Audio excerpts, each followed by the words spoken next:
35వ అధ్యాయము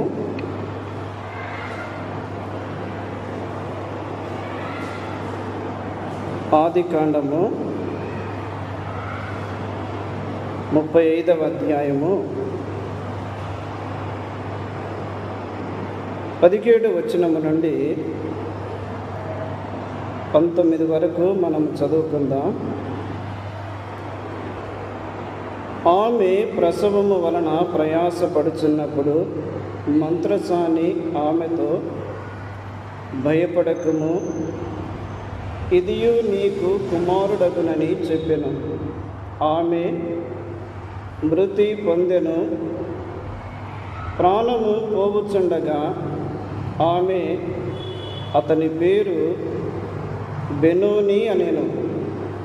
అతని తండ్రి అతనికి బెన్యామీను అని పేరు పెట్టెను. అట్లు రాకేలు మృతి పొంది బేత్లెహేమును ఎఫ్రాతా మార్గమున పాతి పెట్టబడెను. ప్రార్థన చేసుకుందాం. కృపా కనికరములు గల మా తండ్రి, మీకు స్తోత్రములు చెల్లిస్తూ ఉన్నాము. ఈ సాయంకాలము మీ మందిరములో మీ పాదముల చెంత చేరి మీ నామమును కీర్తించడానికి మాకిచ్చిన భాగ్యమును బట్టి స్తోత్రములు చెల్లిస్తూ ఉన్నాము. మీ వాక్యము కొరకై మీ సన్నిధిలో మేము కనిపెట్టుకొని ఉండగా, మీ వాక్యము ద్వారా మాతో మీరు మాట్లాడమని, మమ్మును దర్శించుమని, నిలువబడిన బలహీనుని కనికరించుమని యేసు క్రీస్తు నామమున స్తోత్రములు చెల్లించి వేడుకొనుచున్నాము తండ్రి. ఆమెన్. ప్రభువునందు ప్రియులారా, ఈ సాయంకాలము మనము దేవుని గ్రంథములో నుండి ఆదికాండము 35వ అధ్యాయము 17 వచనము నుండి 19 వరకు మనం చదువుకున్నాము. ఇక్కడ యాకోబు రాకేలు వారు బేతేలు నుండి ప్రయాణమై వెళుతూ ఉన్నారు. ఈ ప్రయాణ మార్గములో రాకేలు గర్భవతిగా ఉంది. బేతేలు నుండి ప్రయాణమై వెళుతూ ఉన్నారు. ఎఫ్రాతాకు వెళ్ళు మార్గములో ఆమెకు ప్రసవించే దినములు నిండి ఉన్నవి. బేతేలు నుండి ఎఫ్రాతాకు వెళ్ళు మార్గములో రాకేలు ప్రసవించుట మనం చూస్తున్నాము. బేతేలు నుండి ఎఫ్రాతాకు వెళ్ళు మార్గము ఇది చాలా ప్రాముఖ్యమైనది. బేతేలు అనగా దేవుని మందిరము, ఎఫ్రాతా అనగా ఫలకరము లేక వృద్ధి చెందుట. వీరు దేవుని మందిరము యొక్క సహవాసము నుండి బయలుదేరి వెళుతూ ఉన్నప్పుడు ఎక్కడి దాకా వచ్చారు అంటే, వారు వృద్ధి చెందే స్థలానికి వచ్చారు. ఆత్మీయ జీవితములో ఒక విశ్వాసి కానీ, ఒక విశ్వాసురాలు కానీ, ఒక ఆత్మీయుడు కానీ, సంఘములో రక్షించబడిన ఎవరైనా కానీ వారి ఆత్మీయ ప్రయాణము దేవుని మందిరములో నుండి ప్రయాణము ప్రారంభించబడాలి. దేవుని మందిరము, దేవుని మందిరములో సహవాసము, దేవుని మందిరములో దేవుని సన్నిధి, దేవుని మందిరములో దేవుని స్వరము, దేవుని మందిరములో దేవుని ప్రత్యక్షత, దేవుని మందిరములో దేవుడు ఆయన చిత్తమును బయలుపరచుట. ఇక్కడ నుండి బయలుదేరి మనము లోకములో ప్రయాణము చేస్తూ ఉన్నప్పుడు మన ఆత్మ సంబంధమైన ప్రయాణములు ప్రభువు మనకు తోడై ఉండి చక్కగా నడిపించువాడు. దేవుని మందిరముతో సంబంధము లేకుండా, దేవుని మందిరములో సహవాసము లేకుండా, దేవుని మందిరములో దేవుని సన్నిధిని అనుభవించకుండా ఏ సహోదరుడు కానీ ఏ సహోదరి కానీ వారు ఆత్మీయతలు ఎదగలేరు, ఫలించలేరు. యాకోబు రాహేలు ఎఫ్రాతాకు వెళ్ళు మార్గములోనికి వచ్చినప్పుడు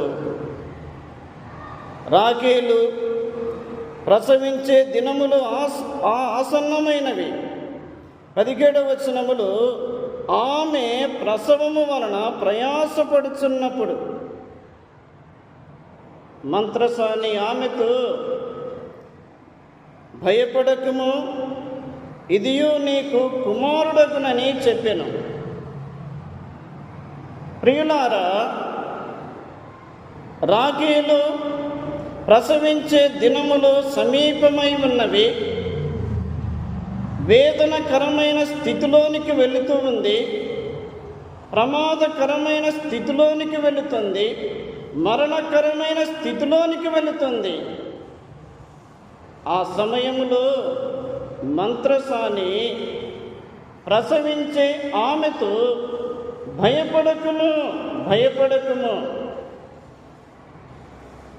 ప్రియులారా, మన ఆత్మీయ ప్రయాణములో మనం వెళుతూ ఉన్నప్పుడు కృంగిపోతున్న స్థితిలో, సొమ్మసిల్లుతున్న స్థితిలో, నీరసిల్లుతున్న స్థితిలో, వేదనకరమైన స్థితిలో ఉన్నప్పుడు, ప్రమాదకరమైన స్థితిలో ఉన్నప్పుడు, అపాయకరమైన స్థితిలో ఉన్నప్పుడు ప్రభు మనలను కాపాడుటకై, ప్రభు మనలను నిలువబెట్టుటకై, ప్రభు మనలను ఆదరించుటకై, ప్రభు మన కొరకు ఆయన ఎవరో ఒకరిని ఏర్పాటు చేసి ఉంచువాడు. ఇక్కడ ఈ స్త్రీ, ఈ రాహేలు కుమారుని కన్నది. ఆ కుమారుని పేరే బెనోని.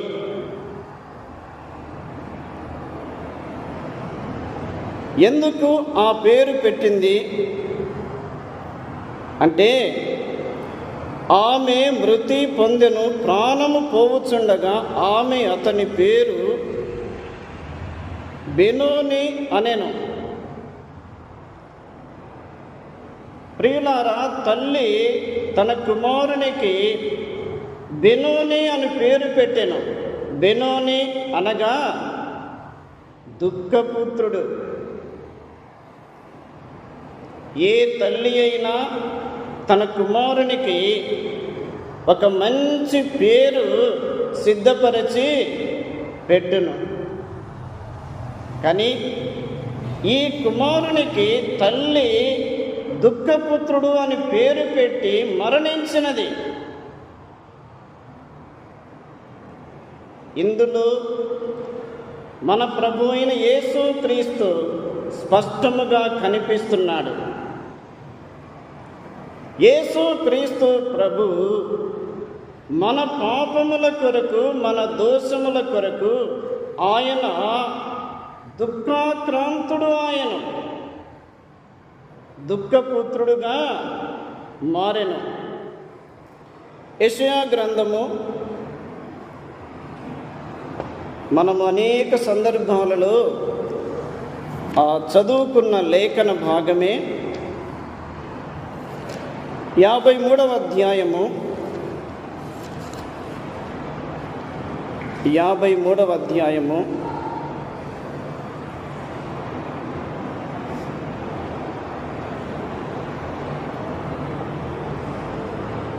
3వ వచనం చూడండి. అతడు తృణీకరింపబడిన వాడును ఆయను, మనుష్యుల వలన విసర్జింపబడిన వాడును, వ్యసనాక్రాంతుడుగాను వ్యాధిని అనుభవించిన వాడుగాను మనుషులు చూడనులని వాడుగాను ఉండెను. అతడు తృణీకరింపబడిన వాడు గనక మనము అతనిని ఎన్నిక చేయకపోతిమి. యేసు క్రీస్తు ప్రభు ఆయన ఎంత శ్రేష్టమైన వాడు, ఎంత ఘనమైన వాడు, ఎంత మనోహరమైన వాడు కదా. పరమగీతములో మనం చదువుకుంటాము, నా ప్రియుడు ధవలవర్ణుడు రత్నవర్ణుడు 10,000 మంది పురుషులలో అతనిని గుర్తింపవచ్చును. మన ప్రియ ప్రభు ఎక్కడ నిలిచి ఉన్నా కూడా ఆయన ప్రత్యేకత మనకు స్పష్టంగా కనిపిస్తుంది. ఆయన పరలోకములో ప్రత్యేకమైన వాడు, ఆయన మహిమలో ప్రత్యేకమైన వాడు, ఆయన ఉన్నతమైన స్థలములో ప్రత్యేకమైన వాడు, ఆయన పరలోకములో ఘనపరచబడుట, ఆయన పరలోకములో మహిమపరచబడుట, ఆయన పరలోకములో ఆరాధించబడుట. అయితే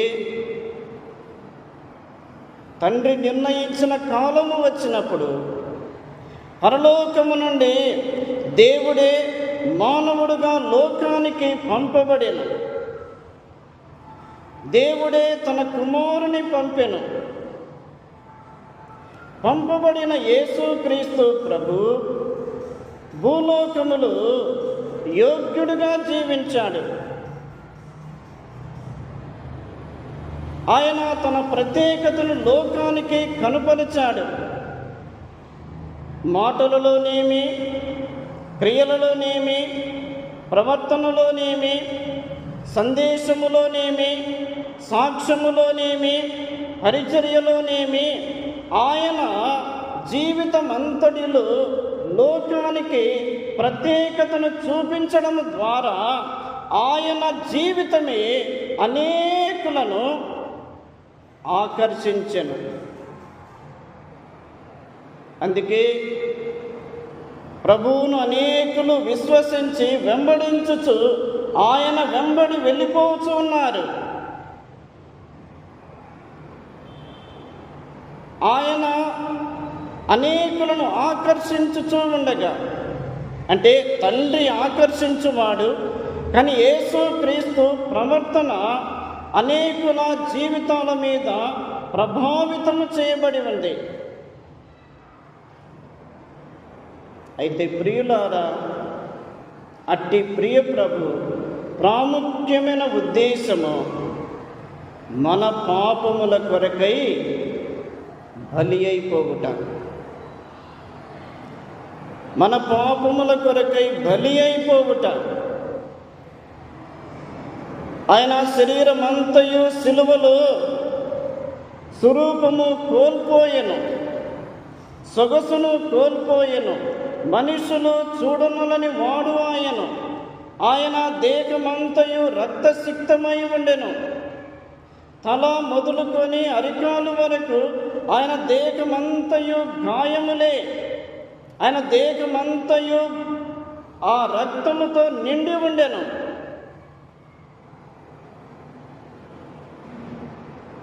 ఆయన మన కొరకై దుఃఖాక్రాంతుడుగా మారెను. ఆ సిలువే, ఆ బలియాగమే, ఆయన పొందిన వేదనలే, ఆయన పొందిన బాధలే, ఆయన సమర్పణే, ఆయన చిందించిన రక్తమే మనలను రక్షణలోనికి నడిపించెను. ఎంత ప్రేమ ప్రియులారా!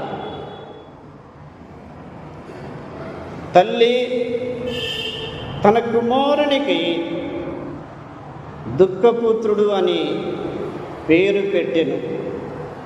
ఆ ప్రభు అయిన యేసు క్రీస్తు పొందిన గాయాలలో నుండి, ఆయన మరణ పునరుత్థానములో నుండి మనము రక్షించబడితిమి, మనము నీతిమంతులముగా తీర్చబడితిమి, మనము పరలోకపు స్వాస్థ్యానికి పాత్రులముగా చేయబడితిమి, మనము సంఘములో చేర్చబడితిమి, మనకు సంఘము సహవాసం అనుగ్రహించబడెను, పరలోకములో ఆయన ఉండే స్థలములో మనకు స్థలము ఏర్పాటు చేయబడెను. ప్రియులారా, అయితే ఇక్కడ మనము చూచినప్పుడు సమూయేలు 2వ గ్రంథము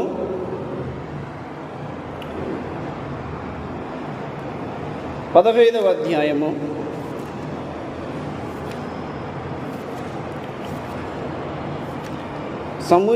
2వ గ్రంథము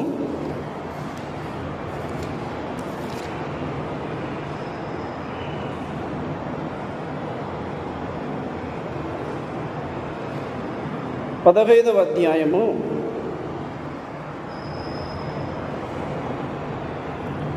6వ వచనములో చూడండి. తీర్పు నొందుటకై రాజునొద్దకు వచ్చిన ఇశ్రాయేలీలకందరికీ అబ్షాలోము ఈ ప్రకారము చేసి ఇశ్రాయేలీయులనందరినీ తన తట్టు త్రిప్పుకొనెను. దావీదు కుమారుడైన అబ్షాలోము ఇశ్రాయేలీయులనందరినీ తన తట్టుకు త్రిప్పుకున్నాడు. ఇందులో అబ్షాలోము యొక్క భౌతికమైన సౌందర్యము ఉంది. అబ్షాలోములో మాటలు ఉన్నాయి. కానీ అబ్షాలోము తండ్రి అయిన దావీదు యొక్క జీవితములో మనము గమనించినప్పుడు, దావీదు శరీరపరముగా సౌందర్యవంతుడే, ఆత్మీయ పరముగా కూడా సౌందర్యవంతుడే. దావీదు యొక్క అంతరంగము, అతను కలిగి ఉన్న గుణాలు దేవునికి ఇష్టమైనవిగా ఉండెను. అందుకే దావీదును గూర్చి పరిశుద్ధాత్మ దేవుడు నా ఇష్టానుసారుడైన మనుష్యుడు అని వ్రాయబడి ఉంది. దావీదు యొద్దకు యూదా వారందరూ వచ్చారు. దావీదు యొద్దకు ఇశ్రాయేలు వారందరూ వచ్చారు. దావీదు యూదా వారి మీద రాజుగా ఉన్నాడు. దావీదు ఇశ్రాయేలు వారి మీద రాజుగా ఉన్నాడు. కానీ మన ప్రభువైన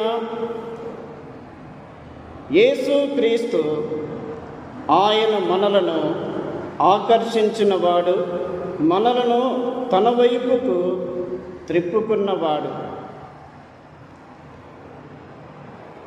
విమోచించబడిన మనము, రక్షించబడిన మనము మన జీవిత యాత్రలో ప్రభువును దుఃఖపరచకుండా, ప్రభువుకు బాధ కలిగించకుండా, ప్రభువు యొక్క మనసును గాయపరచకుండా మనము ప్రభువుకు లోబడి జీవించవలసిన బాధ్యత మన మీద ఉన్నది.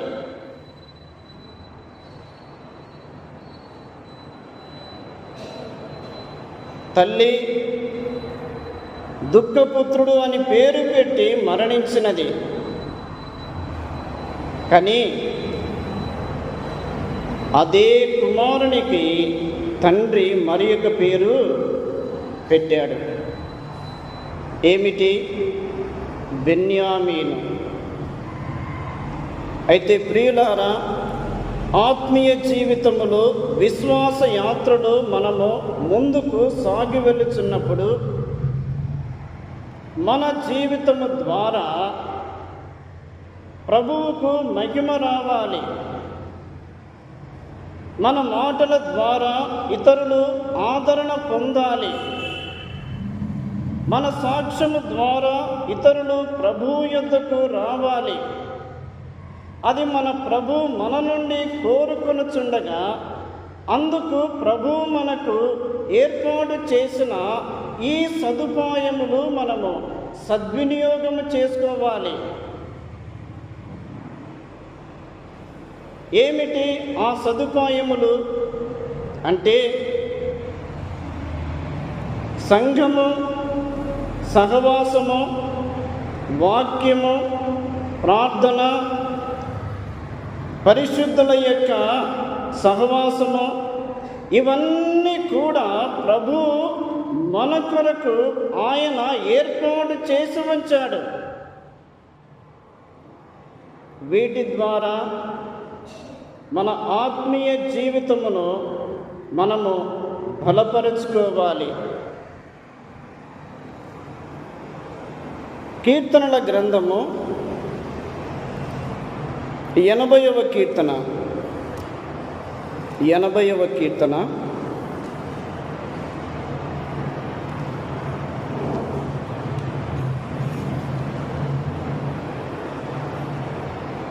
80వ కీర్తన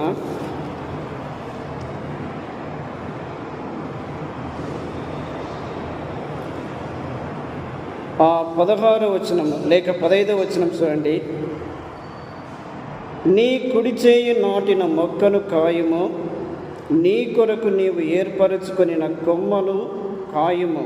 17వ వచనం, నీ కుడి చేతి మనుష్యునికి తోడుగాను, నీ కొరకై నీవు ఏర్పరచుకొనిన నరునికి తోడుగాను నీ బాహుబలము ఉండునుగాక. బెన్యామీను అనగా కుడి చేతి పుత్రుడు. బెనోనిలో మన ప్రభు అయిన యేసు క్రీస్తును మనం చూస్తున్నాము. బెన్యామీనులో మన ప్రభు అయిన యేసు క్రీస్తును మనము చూస్తున్నాము. ఎలాగంటే, బెనోనిలో సర్వలోక మానవాళి పాప పరిహారము కొరకై కలువరి సిలువలో వేదన పొందిన, దుఃఖమును పొందిన, బలిగా అర్పించబడిన యేసు క్రీస్తు ప్రభువును మనము బెనోనిలో చూస్తున్నాము. మరి కుడి చేతి పుత్రుడు అనగా బెన్యామీనులో మన ప్రభు అయిన యేసు క్రీస్తును ఎలాగ చూస్తున్నాము అంటే, బలి అయిపోయిన క్రీస్తు సమాధి చేయబడి ఆయన మృతులలో నుండి లేపబడెను కదా. అపోస్తుల కార్యములో మనము చూస్తాము, మీరు జీవాధిపతిని చంపితిరి, కానీ దేవుడు ఆయనను మృతులలో నుండి లేపెను, అందుకు మేము సాక్షులము. దేవుడే లేపెను. తండ్రి చేత లేపబడిన కుమారుడు, తండ్రి ప్రణాళిక ప్రకారమే భూలోకమునకు పంపబడిన కుమారుడు, తండ్రి అప్పగించిన పనిని నెరవేర్చుటకు భూలోకమునకు పంపబడిన కుమారుడు, తండ్రి నిర్ణయించిన సమయములో తన్ను తానే అప్పగించుకొనిన కుమారుడు. అయితే అదే కుమారుడు తండ్రి చేత లేపబడెను. మహిమ పరచబడుట, తిరిగి లేపబడుట, పునరుత్థానుడగుట,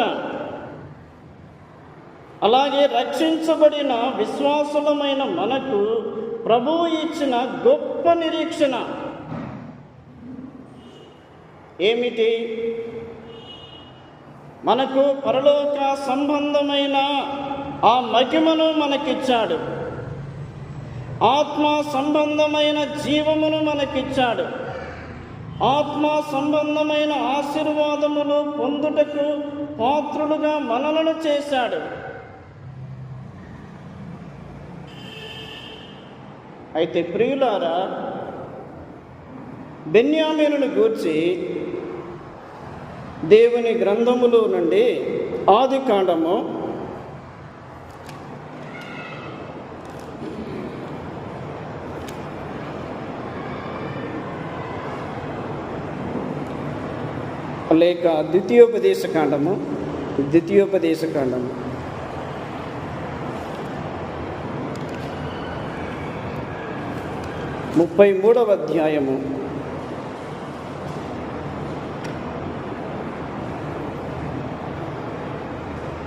33వ అధ్యాయము 12వ వచనములో బెన్యామీనును గూర్చి ఇట్లా నేను, బెన్యామీను యెహోవాకు ప్రియుడు, ఆయన యొద్ద అతడు సురక్షితముగా నివసించును, దినమెల్లా ఆయన అతనికి ఆశ్రయమగును, ఆయన భుజముల మధ్య అతడు నివసించెను. ప్రియులారా, దైవజనుడైన మోసే మృతి పొందకమునకు బెన్యామీనును గూర్చి పలికిన మాటలు ఎంత శ్రేష్టమైన మాటలు! ఒకటి, బెన్యామీను యెహోవాకు ప్రియుడుగా ఉన్నాడు. ప్రియుడు అంటే ఇష్టమైన వాడు. ఆ వ్యక్తిని చూచి ఆనందించువాడు. ఆ వ్యక్తి ద్వారా ఆనందమును అనుభవించువాడు. బెన్యామీను యెహోవాకు ప్రియుడుగా ఉన్నాడు. అంటే తండ్రి చెప్పిన ప్రకారముగా కుమారుడు నడుచుకుంటున్నప్పుడు తండ్రి కుమారుని ఇష్టపడును. అలాగే మనము కూడా ఆయనకు ప్రియులముగా ఉండవలనని, ఆయనకు ప్రియులముగా జీవించవలనని, ఆయనకు ప్రియమైన కుమారుడు యేసుక్రీస్తు ప్రభువును కలువరిలో బలిగా అర్పించెను. బెన్యామీను దేవునికి ప్రియమైన వాడుగా మనము చూస్తున్నాము. దావీదు దేవునికి ప్రియమైన వాడు. దానియేలు దేవునికి ప్రియమైన వాడు. దానియేలు గ్రంథములో వ్రాయబడి ఉంది, దానియేలు నీవు బహు ప్రియుడవు. ప్రియుడు, బహుప్రియుడు. పూర్వకాలంలో ఉత్తరాలు వ్రాస్తూ ఉన్నప్పుడు ఏమని వ్రాస్తారు? పెద్దవారు కానీ, ఆత్మీయులు కానీ, తండ్రులు కానీ తన పిల్లలకు ఉత్తరము రాసేటప్పుడు నా ప్రియమైన కుమారుడు అంటే నేను ఇష్టపడిన నా కుమారుడు. అందుకే దావీదు దేవునికి ప్రియమైన వాడు, దానియేలు దేవునికి ప్రియమైన వాడు, భక్తులు దేవునికి ప్రియులుగా ఉన్నారు. ఈ భక్తుల కంటే మన ప్రభు అయిన యేసుక్రీస్తు గొప్ప మాదిరి ఉంచాడు. బాప్తీసం పొందుటకు యోహాను యొద్దకు వచ్చినప్పుడు యోహాను చేత బాప్తీసం పొందుతూ ఉండగా మన ప్రభు అయిన యేసుక్రీస్తు పరలోకము నుండి ఒక స్వరము, ఈయనే నా ప్రియ కుమారుడు, ఈయన యందు నేను ఆనందించుచున్నాను. యేసుక్రీస్తు రూపాంతరపు కొండ మీద రూపాంతరము చెందుతూ ఉన్నప్పుడు అక్కడ కూడా పరలోకము నుండి ఒక స్వరము, ఈయనే నా ప్రియ కుమారుడు, ఈయన మాట వినుడి. యేసు క్రీస్తు ప్రభువే తండ్రికి ప్రియమైన కుమారుడుగా జీవించాడు. ఒక మాట మనం జ్ఞాపకం చేసుకుందాం. ఎఫెసీ పత్రిక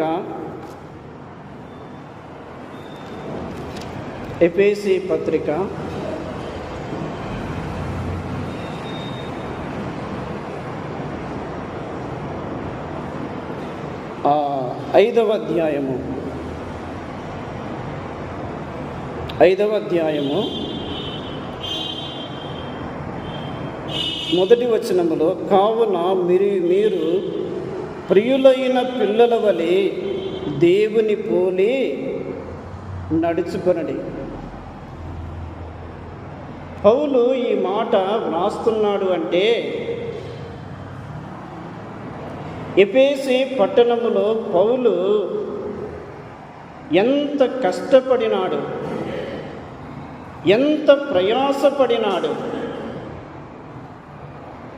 ఎఫెసులో ఉన్నవారు ఎటువంటి వారు అంటే, కొరింథీ పత్రికలో వ్రాయబడి ఉంది, నేను మృగములతో పోరాడుతుని అంటున్నాడు. అంటే ఎఫెసీ పట్టణములో మృగముల వంటి మనుషులు వారి కొరకై అపోస్తలుడైన పౌలు తన తోటి వారు సువార్త ప్రకటించారు, ఆత్మను సంపాదించారు. అక్కడ సంఘము ఏర్పడింది. ఆ సంఘము కొరకై కావలసిన వర్తమానములు దైవజనుడు అందిస్తూ ఉన్నాడు. ఆ సంఘానికి ఒక మాట వ్రాస్తున్నాడు, మీరు ప్రియులైన పిల్లల వలె దేవుని పోలి నడుచుకొనడి. అవును ప్రియులారా, మనకంటే వెనుకటి తరములు అనేక మంది ఆత్మీయులు, అనేక మంది ప్రార్థనాపరులు, అనేక మంది భక్తులు, అనేక మంది పరిచర్యలో ప్రయాసపడి నలిగిపోయిన వారు, వారి యొక్క జీవితము, వారి ప్రవర్తన, వారి క్రియలు, వారి సేవ, వారి యొక్క జీవితమే మనకు మాదిరిగా ఉంచిపోయారు. వారి యొక్క ప్రవర్తన మనకు అవసరమై ఉన్నది. మనకంటే వాక్యములోను ఆత్మీయతలోను అనుభవం కలిగిన వారిని మనము ప్రేమించి గౌరవించినప్పుడు వారు మనలను ప్రేమించి వారు మనలను దగ్గరికి చేర్చుకొని వారు మనకు అవసరమైన సలహాలు సూచనలు ఇస్తూ ఉన్నప్పుడు అవి మనకు మేలుకరముగా మార్చబడిన.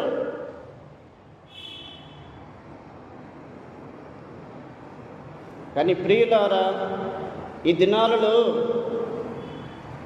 గద్దిస్తూ ఉన్నప్పుడు, హెచ్చరిస్తూ ఉన్నప్పుడు ఆ గద్దింపును, ఆ హెచ్చరికను చూసి దూరమైపోతున్నారు. ఒక గద్దింపు మన యొద్దకు వస్తూ ఉంది అంటే, ఒక హెచ్చరిక మన యొద్దకు వస్తూ ఉంది అంటే మనకు ఆ సమయంలో కొంత దుఃఖకరముగా కనబడుతుంది, కొంత బాధకరముగా కనబడుతుంది. కానీ ఆ హెచ్చరికను, ఆ గద్దింపును మనము స్వీకరించినప్పుడు మన జీవితములో మనము తృప్తికరమైన ఫలభరితమైన జీవితము కలిగి ఉండగలము.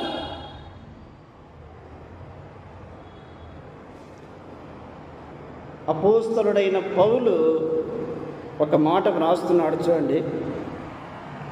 కొరింథీ 2వ పత్రిక, నేను ఈ మాట చదివి ముగిస్తాను. కొరింథీ 2వ పత్రిక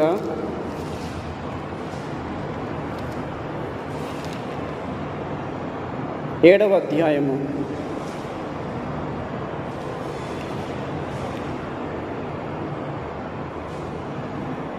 11వ వచనములో, దైవ చిత్తానుసారమైన దుఃఖము రక్షణార్థమైన మారు మనస్సును కలుగచేయును. ఈ మారు మనస్సు దుఃఖమును పుట్టించును. అయితే లోక సంబంధమైన దుఃఖము మరణమును కలుగచేయును. జాగ్రత్తగా మనము గమనిస్తే లోక సంబంధమైన దుఃఖము మరణమును కలిగిస్తుంది. కానీ దైవ చిత్తానుసారమైన దుఃఖము మార్పును తీసుకొని వస్తుంది, మారు మనస్సును కలుగచేస్తుంది, ప్రవర్తనలో పరివర్తన తీసుకొని వస్తుంది, ప్రవర్తనను మార్చివేస్తుంది. మాత్రమే కాకుండా దైవ చిత్తానుసారమైన దుఃఖము ఆత్మ సంబంధమైన జీవములోనికి నడిపించును. ఇదే మనకు కావాలి. కుమారుడు తప్పు చేసినప్పుడు తండ్రి బెత్తము వాడాలి. కుమార్తె తప్పు చేసినప్పుడు తల్లి బెత్తము వాడాలి. బెత్తము వాడని వాడు విరోధి అని వ్రాయబడి ఉంది. అలాగే దేవుని వాక్యమే మనకు ప్రోత్సాహమును ఇచ్చేది, దేవుని వాక్యమే మనకు పురికొల్పును ఇచ్చేది, దేవుని వాక్యమే మనకు ఆదరణ ఇచ్చేది, దేవుని వాక్యమే మనలను సర్వ సత్యములోనికి నడిపించేది, దేవుని వాక్యమే క్రీస్తు యేసు యొక్క సారూప్యములోనికి నడిపించును.